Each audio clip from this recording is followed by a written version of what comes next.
Bismillahirrahmanirrahim. Assalamu alaikum. My name is Hassan and today we are going to display purchase product by user in WooCommerce WordPress.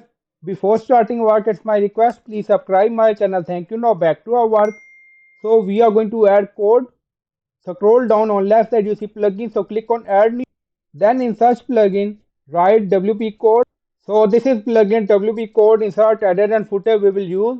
So you will install this plugin and activate it. And after activation, scroll down on left side you see code snippet. Then you see add snippet. So click on it. Then you see add your custom code. So again click on it.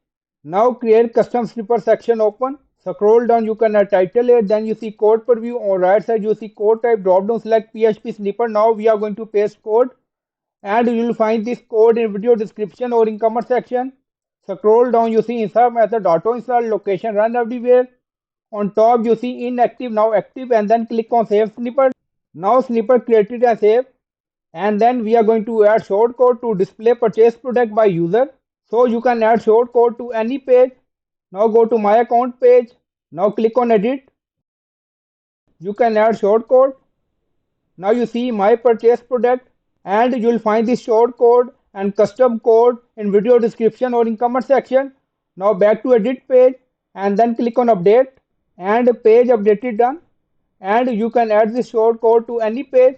Now go to my account page and refresh the page. Now scroll down you see purchase product by a user. So we purchase this product. So in this way you can display purchase product by user in WooCommerce WordPress. Add this custom code and then add this short code to any page. So I hope you like this video. Please like, comment, share, subscribe. Thank you for watching.